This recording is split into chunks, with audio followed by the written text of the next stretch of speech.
Olá, investidor. Meu nome é Wagner Caetano. Iniciamos agora o programa Flash. Hoje, uma quinta-feira de sol aqui em São Paulo, céu azul, 21 graus, 11 horas e 19, dia 14 de 7 de 2022. Não é um dia fácil aí para os investidores, pessoas físicas, e todo mundo que eu tentei conversar via WhatsApp antes de gravar não responderam, e agora eu vejo aqui as mensagens, aí depois da gravação eu responderei. Pessoal, um grande abraço a todos que acompanham nosso trabalho, que acreditam ainda que a gente possa ajudar. Vamos em frente, firmes na luta. Eu vou começar, como é praxe, falando daquele nosso racional do YouTube. A gente tem acertado os movimentos intraday, né? O problema é o fechamento. Eu falaria em compra nesse momento, eu vou explicar por quê. Então, falaria em compra em 96.700, acreditando que o mercado possa buscar algo perto de 99 mil pontos ainda hoje. Então, daria um racional de 2.300 pontos. O livro de ofertas está desequilibrado nesse momento, tem mais vendedores que compradores.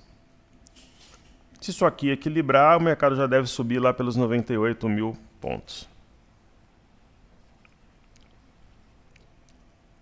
Então, o próprio equilíbrio do livro, que ocorre pela média, né, pode elevar os preços e tal. E aí eu vou citar aqui outros fatores. O primeiro é novamente um teste. Eu vou marcar a primeira mínima do dia aqui, na 96.480.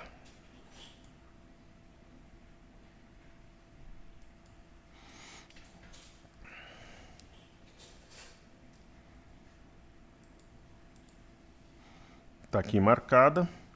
Por quê? Porque eu vou circular os pontos que geraram repiques, né? Lembrando que a gente tem... Eu vou até mudar a cor aqui, acho melhor. Vou tirar o som também.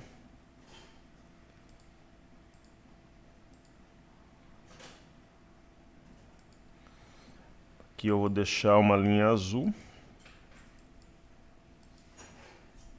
Nela conecta esses dois topos. E essa linha ela foi tocada, além de ter sido tocada em março e depois em maio, ela foi tocada algumas vezes em junho, foi tocada em julho, gerou um repique. Então, mais provável aqui é que ela gere novamente um teste nessa linha azul aqui em cima. Então, faria sentido hoje a gente ter uma reação intraday.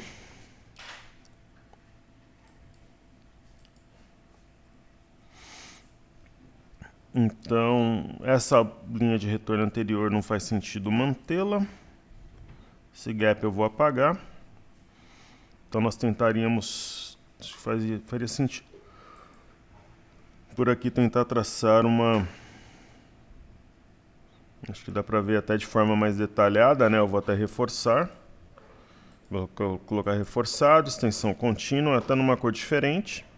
Então, nós temos aí uma linha de retorno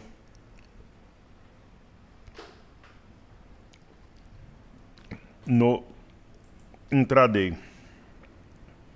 Então, uma linha de retorno que gerou uma alta perto dos 99 mil pontos até os 104, quer dizer, 5 mil pontos de movimentação. Aqui houve uma outra vez, né, que ela foi respeitada, gerou um movimento de 97.740 até 102, 103, né, 98 a 103, praticamente aqui mais 5, então foram praticamente mais ou menos aqui 5 mil pontos, aproximadamente 5 mil pontos aqui. Então o que eu procuro fazer nesses movimentos turbulentos, né, é tentar achar algum ponto técnico, alguma coisa que possa amparar uma melhor decisão. E há um canal, né? Aqui houve a formação de um topo. Aqui houve uma formação de topo. né? Então, ponto número 1, número 2, número 3, número 4, provavelmente o ponto número 5, eu vou traçar a mínima. 96.480.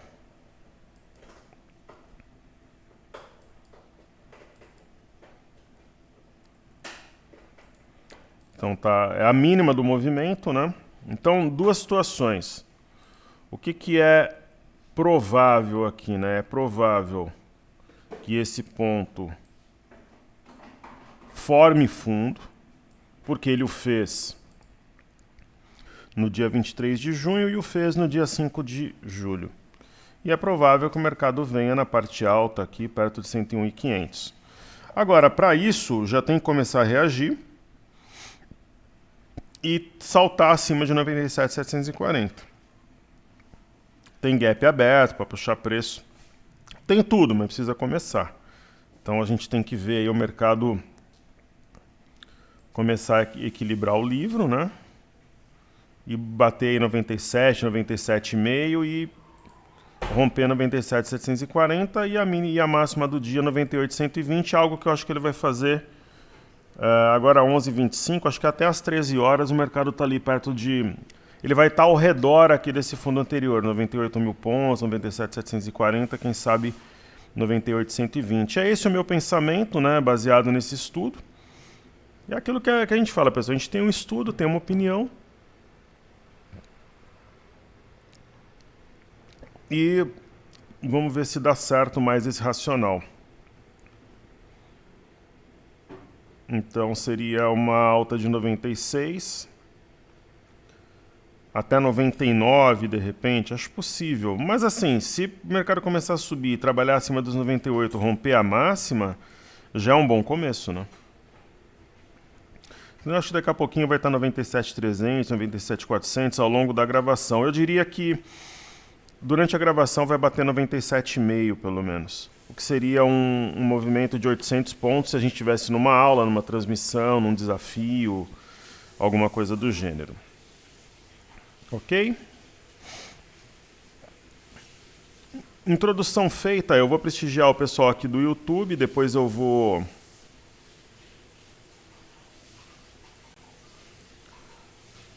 dar uma passada aí pelos noticiosos e tal.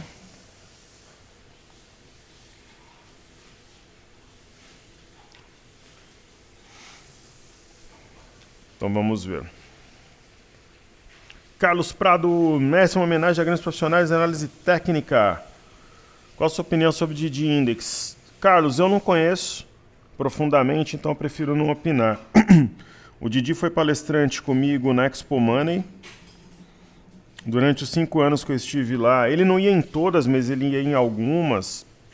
As salas ficavam sempre cheias, ali o pessoal parecia gostar da abordagem que ele fazia. Ele dizia que operava dólar principalmente.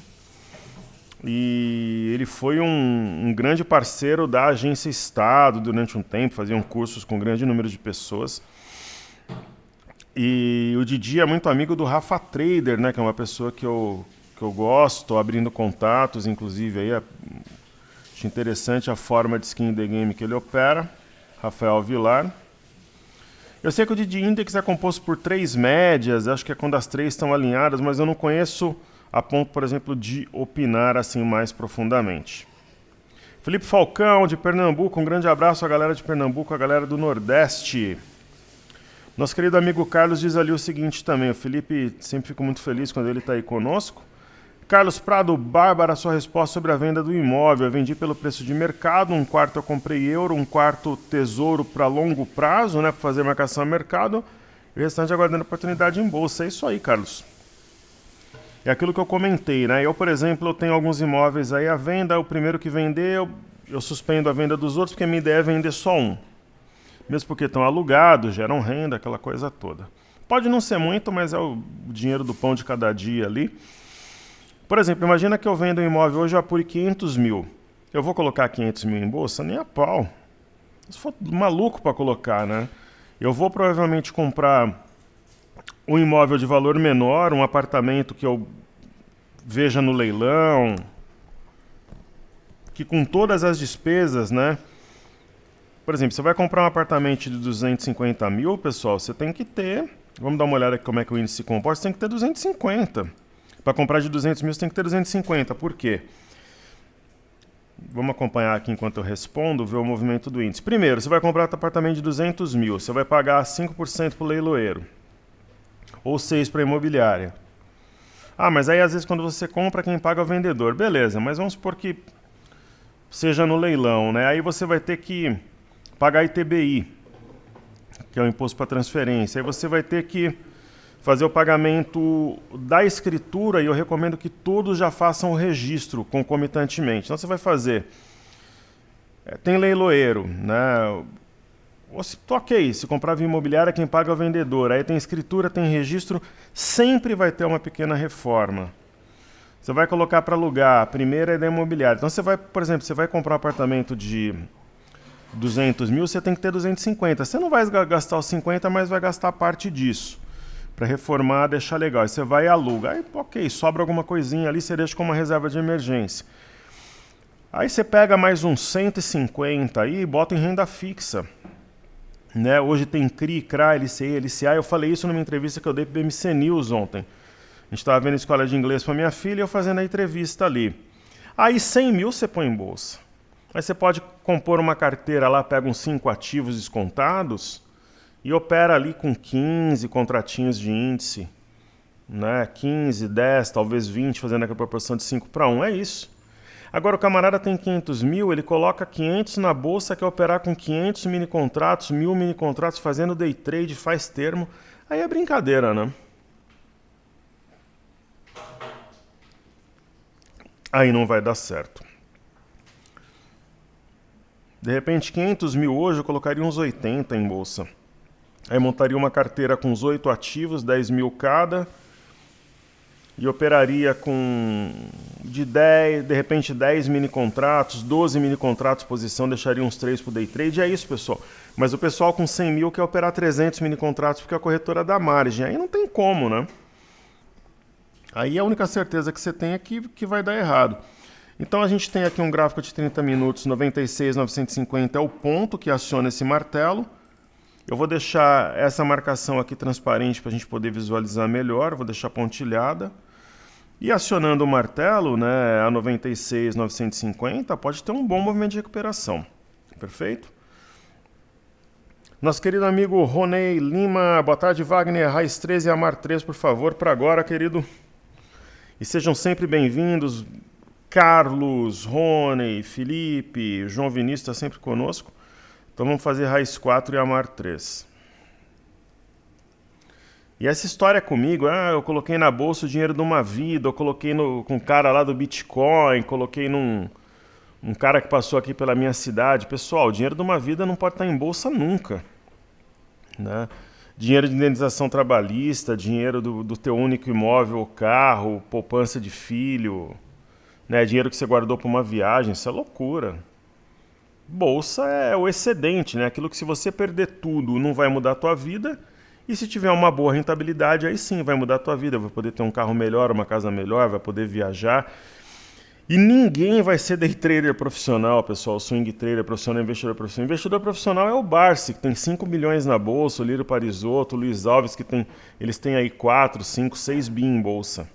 Né? O cara vive de dividendos, ele não precisa nem fazer trade. Um pequeno investidor nunca vai ser profissional. Isso é um crime, né? É algo que as pessoas vendem como possibilidade.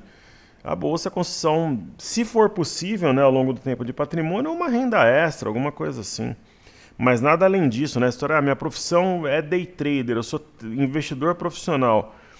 Se você tiver a partir de uns 20, 30 milhões investidos entre imóveis, bolsa, renda fixa, mas se não, é ilusão, né? É realmente ilusão. Então, vamos fazer Raiz 13 e Amar 3. A Raiz 3, Raizen, eu acho que é uma belíssima oportunidade. Você não vai acertar a mínima, né? Mas, poxa, há pouco tempo atrás, 28 de março, ela valia quase 7,50. Pô, ela está valendo praticamente a metade. Ela está formando um martelo no semanal extremamente distante da média de 21. Pô, é uma configuração interessante? É. Né? E aí você pega o diário, está acionando um martelo desenhado ontem, né? Rompeu a máxima 4,18. Então é uma oportunidade interessante, é um risco-retorno que faz sentido. Né? Ela acionou um pivô de baixa ao perder o 4,98 como suporte e ela aparentemente está indicando uma inflexão. Então faz sentido montar uma exposição em Raizen. É uma grande empresa, né, que no semanal e no diário tem sinais interessantes.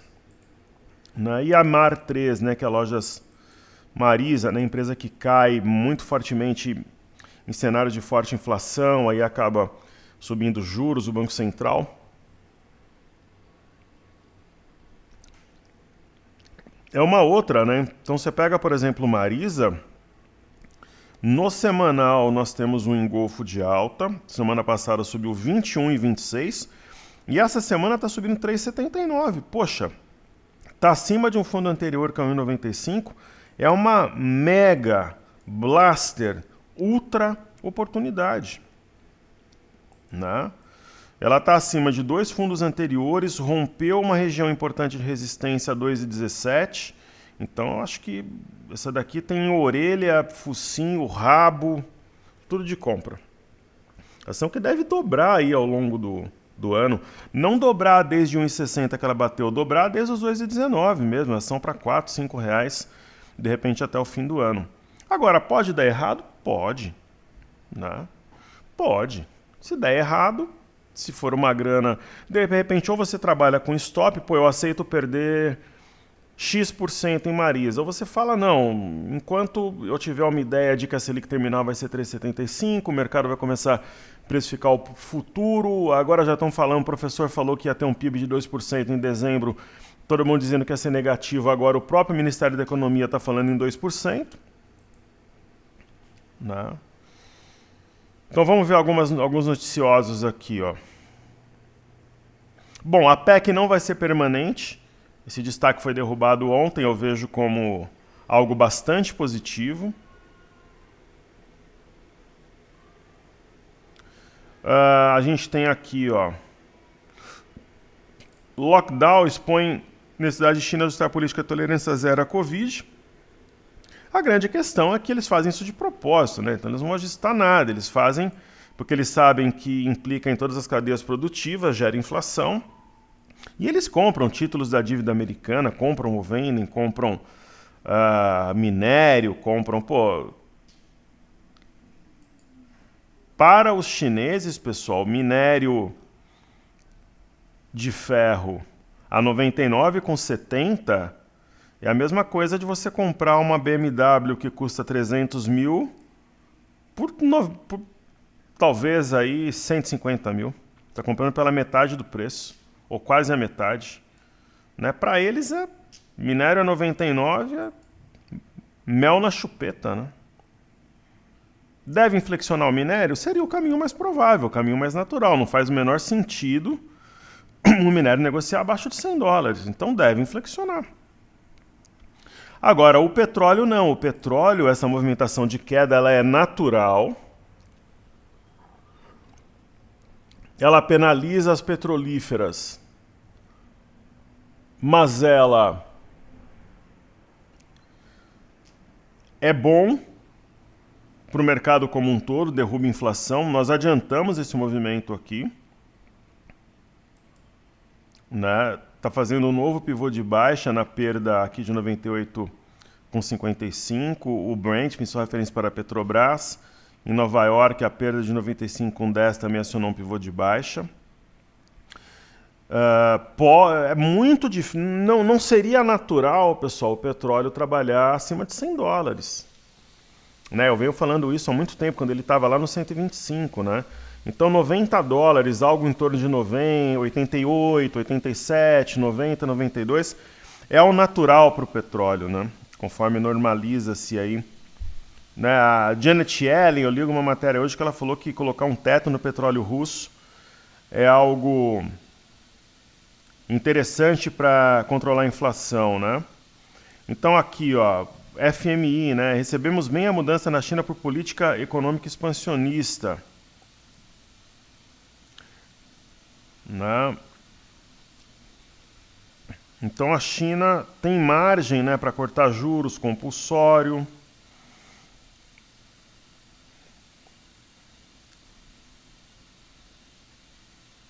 Então a gente teve o IBCBR. Hoje aqui no Brasil, vamos fazer uma por ordem cronológica aqui, né? Então nós tivemos pedidos de auxílio-desemprego sobem 9 mil nos Estados Unidos a 2,44, a previsão era de 2,35. O PPI, né, que é o índice de preço ao produtor, subiu 1,1 em junho ante maio, a previsão 0,8, mas o núcleo do PPI nos Estados Unidos, vamos ver aqui. Teve até uma correção aqui no... Ó, subiu 0,3 e a previsão era de 0,5%, quer dizer, um indicador bom, né? Menos pior que o esperado, né? Então, o próprio Ministério da Economia agora já fala no Brasil, ó, PIB para 2022 de 2%. Então as coisas vão se ajustando, só que tudo isso que vem... A gente viu a balança comercial chinesa ontem. Então tudo aquilo que veio sendo divulgado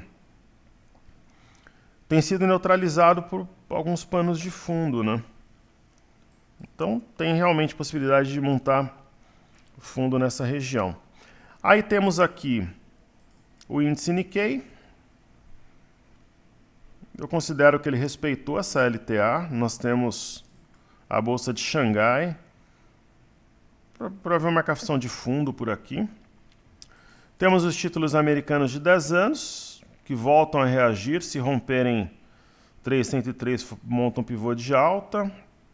Se perderem essa base aqui, topo mais baixo que o anterior, aí volta no fundo. Marcado dia 6 a 2747. E nós temos as bolsas norte-americanas que, na minha opinião, ao longo do dia, vão reduzir essa queda de forma significativa. Ah, mas agora o mercado já fala na próxima reunião do Fed no aumento de 1% nos juros. Duvido. É mais provável que aumente 0,75. Né? E não meio, como eu até achava. Né? Eu vou ajustando minha expectativa de acordo com os fatos. LTA perdida aqui no S&P, só que a gente tem o fundo anterior. Né? Interessante que feche acima do fundo do dia 30 de junho. E o Dow Jones... se a gente for ajustar aqui, tá mais para um canal do que qualquer outra coisa agora, né?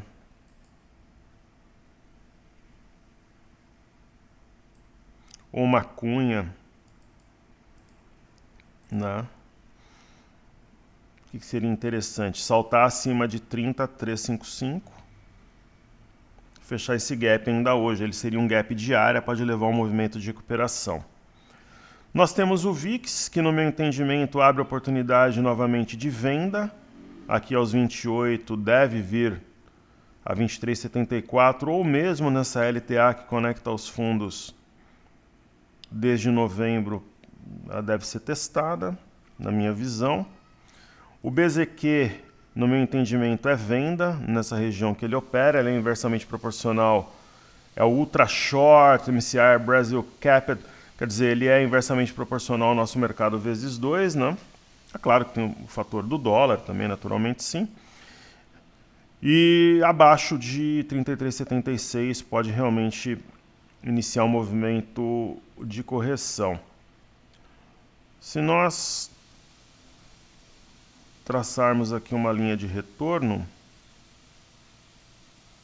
o BZQ foi acima dessa linha e agora trabalha abaixo, né? Então é um movimento interessante.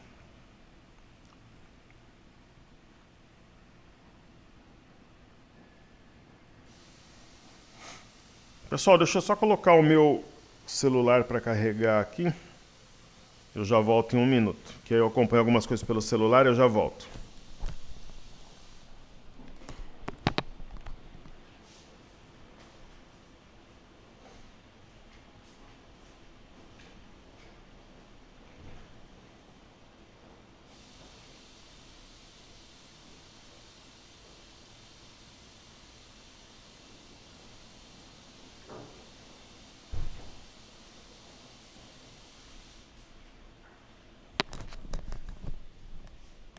Eu uso muito o celular, ele acaba descarregando, desculpem aqui a interrupção na gravação. Deixa eu ver se está tudo certo aqui.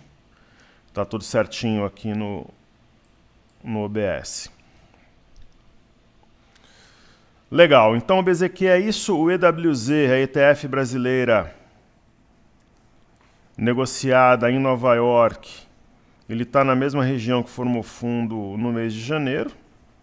Precisa de um sinal, né, mais forte, agora seria uma compra assimétrica, mas que pode fazer sentido. O próprio Zé Vendinha falou que comprar EWZ é uma boa no momento, né?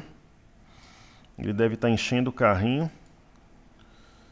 E aqui, se começar a subir, 1, 2, 3, pode ser um 3 rios ou fundo triplo. A Bolsa de Paris, né? Ela simplesmente, se você estudar, que fizer um estudo com base no semanal, ela está caindo 2,34. Uma queda já importante, passa uma ideia de ombro, cabeça, ombro invertido, sobre uma LTA longa, então se formar fundo por aí era óbvio, né? Aí se não forma é porque a tendência era de baixa, né? Quem quer contrariar sempre tem um argumento. E a mesma história aqui no Eurostock 50, tem um ombro, cabeça, ombro invertido, mas é claro, né? A maré é vendedora, mas se respeitar seria natural, se não respeitar é a tendência. Então, é o que eu digo, quem quer contrariar sempre tem argumentos, né? E a bolsa, o índice DAX, não é um candle dos mais agradáveis, enfim, teria que ter uma reação aqui, algo forte, inclusive que negue essa barra, né? E o MME, que é o fluxo para mercados emergentes, também sem sinal de fundo, né? Inclusive perdendo aqui, acionando um pivô no semanal, que é o 971. Eu precisaria ter algo que negue, né? Que seja contrário. E o DXY, que é o dólar contra uma cesta de moedas, ele vai subindo depois de romper a parte alta da cunha sem sinal de topo. Ele sinaliza, nega, sinaliza, nega. E Bovespa em dólares.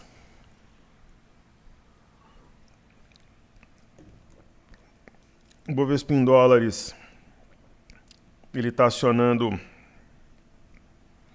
um pivô de alta no diário, né? A mínima aqui de 5 de janeiro, a 17,693 foi perdida, ele acionou um pivô a 17,845 e somente se ele negar esse pivô a gente pode acreditar numa alta mais forte, uma reação importante, né? Eu sempre procuro, quando tem esses movimentos, linhas de retorno, né, que possam balizar algum tipo de racional, e nós temos uma aqui. A questão é que ela seja respeitada e principalmente que salte acima do fundo anterior a 17,845.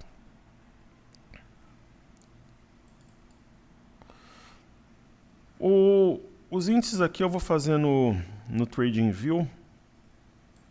Eu vou fazer DI1 F25. Olha, o 13,165 é uma região importante. Pode formar um topo aqui, uma cunha, mas precisa começar a cair, né? Por enquanto o viés é altista. O IBOV, novamente, assim, a gente descarta, né, essa ideia do... Claro, né, do ombro, cabeça, ombro invertido. O que o IBOV faz é... Esses pontos mais antigos também eu vou apagar.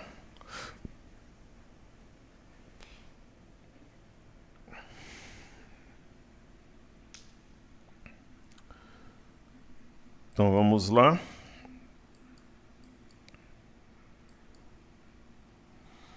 O IBOV, ele vem novamente nessa linha de retorno. Não estou dizendo que vai montar, mas é possível que monte um fundo por aqui. Principalmente se começar a subir à tarde e deixar uma sombra inferior, como eu acho que é possível.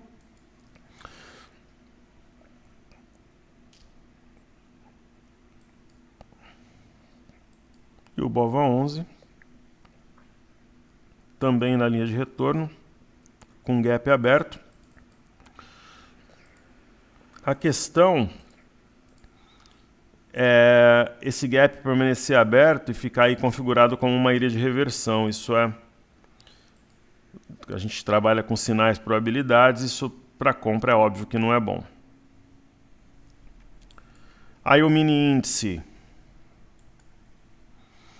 nós já fizemos o estudo, né? Então ele está na base do canal. Se a gente pegar um gráfico aqui de 15 minutos,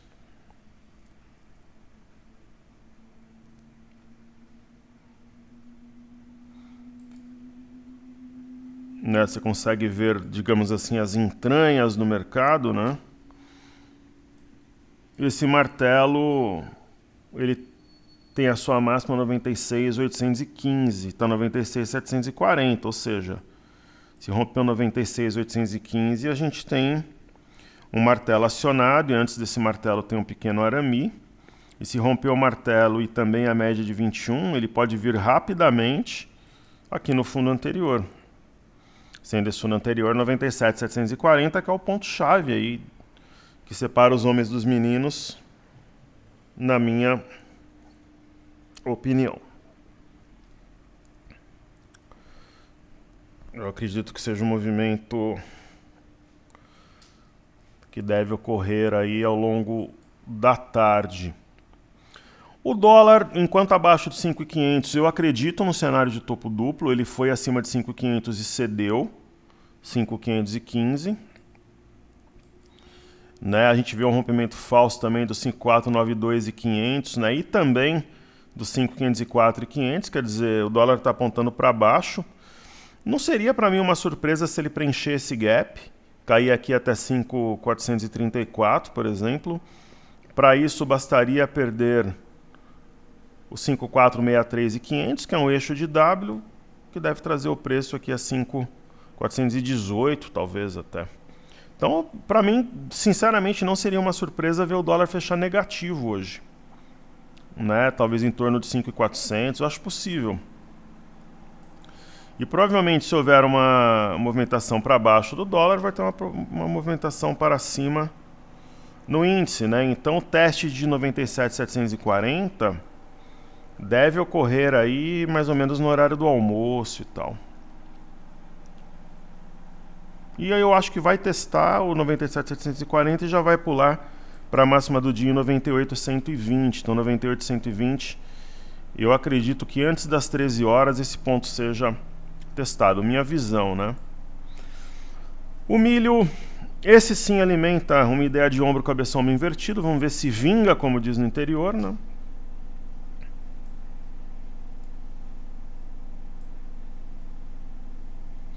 Não era bem isso que eu queria fazer. Sim, apontar mais ou menos aqui um ponto de teste da parte alta do canal de baixa. Então eu vou aproveitar, eu vou já ajustar aqui os ponteiros. Então aqui é 88,67 é o ponto. 88,67 é a neckline, é a reta pescoço, né? No milho. Ok? Então, falando um pouco do Bitcoin, né? O Bitcoin demonstra algum sinal de resiliência diante do cenário que a gente vivencia. Tem um engolfo ontem, o ponto-chave aqui é o 22.401, que se rompido inflexiona, né? Mostra força aí no Bitcoin.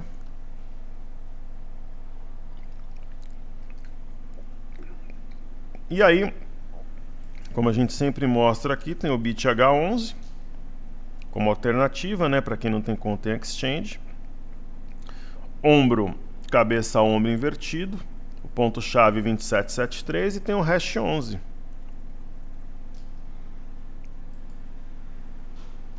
Ombro, cabeça, ombro invertido. Ponto-chave 1960, cabeça de pivô. Eu acho que fazer a carteira desafios aqui. É claro, né? Não é um pregão favorável, mas cure e mantém o desenho de alta. Tem um arame, mas pô, um arame não vai fazer efeito contra um movimento desse, né? Não está num topo exatamente, é um movimento de recuperação, né? Positivo, resiliente. Positivo, na minha visão, desenho mastro bandeira. Local web é uma ação de fluxo.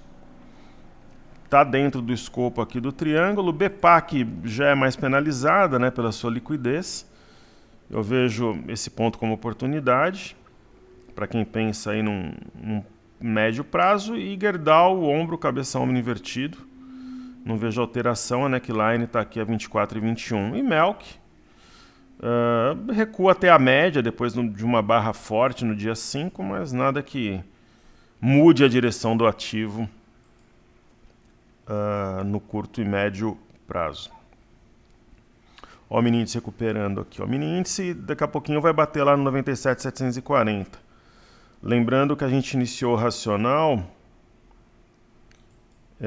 a 96,700, falando que pode chegar a 99 ainda hoje. Eu continuo achando que pode chegar a 99 ainda hoje.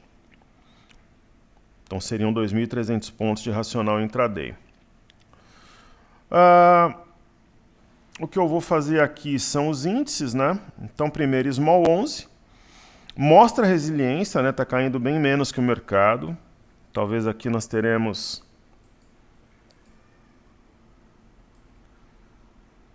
um padrão da alavanca. E FNC, índice do setor financeiro, sem sinal de fundo, né?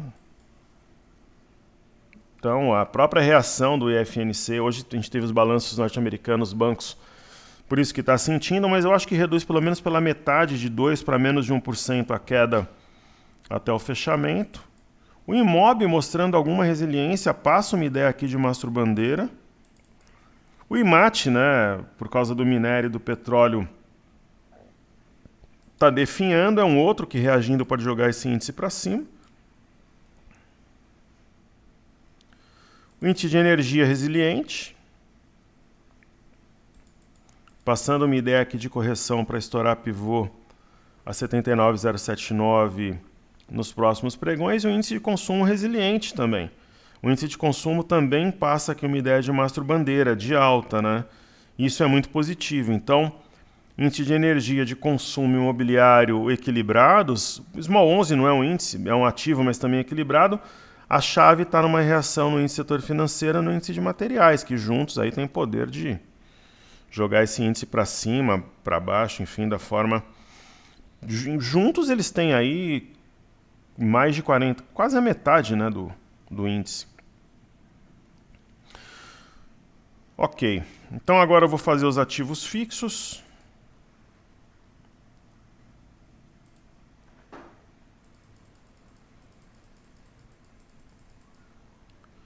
Primeira ação que eu vou colocar na tela aqui é Ambev. Ambev, né, foi recomendada aí por algumas casas e tal. É um ativo defensivo, então o objetivo para ela... Eu colocaria, se eu tivesse o ativo agora, eu colocaria o objetivo aqui em cima, ó, 15,67. Essa barra de ontem é muito forte, com grande volume. Né, B3, SA3, a R$10 ela começa a ficar interessante para uma compra. Eu acredito que ela faça fundo, que ela marque fundo no pregão de hoje, inclusive, até observando aquele gráfico do Ibov, né? Aí nós vamos ter BBS3 também numa região interessante, fazendo pullback na LTA, região de suportes anteriores desde março deste ano. Montou fundo aqui em março, em abril, em maio, em junho, agora em julho também. Bradesco, esse gap aqui abre também a oportunidade de pegar um ativo extremamente descontado. Itaúsa tocando novamente a linha de retorno. Itube também tocando linha de retorno. Todos esses ativos abrindo boa oportunidade. E principalmente Santander, que é o mais machucado de todos, trabalhando aqui no vazio. Aí nós teremos aqui Petro e Vale. Petrobras, né? Não tem como subir num cenário desse, né?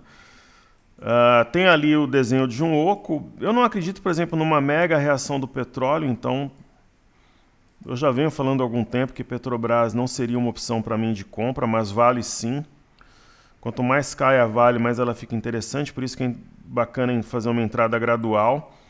Né? Se eu tivesse feito uma entrada gradual, umas 3 ou 4 partes, hoje eu finalizaria.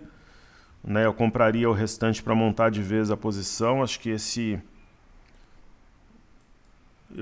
as chances da Vale de montar um fundo a partir dessa região é muito grande. A gente fazendo aqui o ajuste da linha de retorno, se subir um pouquinho até o fechamento, é aquela história, né? Vai fora da linha e fecha dentro. Inclusive, se fechar dentro das bandas de Bollinger, do território delimitado pelas bandas, seria melhor ainda. Essas bandas estão cada vez mais estreitas, né? E aquela história dos gaps, né? Quando eles ocorrem próximos, né?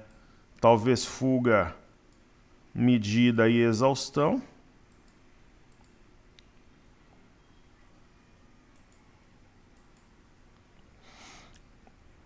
Então, acho que assim a gente estuda todos os ativos, né? Só para a gente finalizar, a gente tem aqui o mini índice. O mini índice, para quem não viu no começo, né, eu tracei um canal, ponto 1, ponto 2, 5.000 pontos. Aí caiu. Ponto 3 ao ponto 4, 5.000 pontos. Aproximadamente, né? Caiu. Pô, será que não pode subir 5.000 pontos, então buscar algo perto de 101.500, né? E o que é interessante, né? Se a gente falar em 5.000 pontos a partir de hoje, dá exatamente 101.500, né? É claro, né? Isso daqui se movimenta no decorrer do tempo, mas é mais ou menos 5.000 pontos, né? Então faria todo sentido um fundo a partir de hoje, né? Então a gente tem um arame, um martelo acionado no 15 minutos. No 30 minutos a gente tem uma pinça de fundo, né? E nos 60 minutos nós temos, vamos ver ali, nós temos um martelete nos 60 minutos, cuja máxima 96.950. Então acho que é um pulo para 97.740, vai testar e eu acho que vai romper. Penso que vem pelo menos na máxima do dia, 98.120. E aí se romper, fecha o gap. Então essa que é a cronologia aí do nosso racional. Então eu vou continuar acompanhando lá pelo Telegram. Um bom pregão a todos, pessoal, e vamos em frente, contem sempre conosco, né? Na chuva ou no sol, a gente está sempre por aqui. Então, um grande abraço. Né? Só para responder a pergunta do João, né? Ele fala que o IN fechou em 98, quase tocando a resistência da perna do W, indicando possível reversão. Penso que isso parece ser um sinal que teremos movimento altista em V para os próximos dias e semana. Eu acho que faz sentido. Né? Esse V a gente pode começar pelo intraday, o que traria ao mercado o mini índice aos 100.000 pontos, né? E possivelmente 102.815. Perfeito? Mas hoje, João, tem que reduzir significativamente essa queda, porque aí é aquela história, tocou a linha de retorno, aí já projeta a parte alta do canal, perto aqui do 102, talvez 102 com alguma coisa, a depender da volatilidade, né? Então hoje precisa reagir, né? Acionar aqui essa pinça, nós temos sinal, tem o canal, mas se esse canal for firme, daqui a pouco a gente já vê o mini índice na máxima do dia 98.120. Olha, se eu fosse fazer uma projeção pelo tempo, eu acho que a máxima do dia vai ser testada por volta de 13h30 hoje, 98.120. E se ela for rompida, ela projeta o fechamento do gap, né? Até o fim do pregão. E aí fecharia a gap ali 98.595. E aí faria sentido manter as posições se tivesse cenários de recuperação, que eu acho muito provável, porque como hoje os vilões são os balanços, né? Balanço é aquele negócio, a ação fica muito volátil durante o dia, mesma forma que ela está caindo 3, 4%, daqui a pouco está subindo 2%. Então é isso, um grande abraço a todos, muito obrigado, valeu!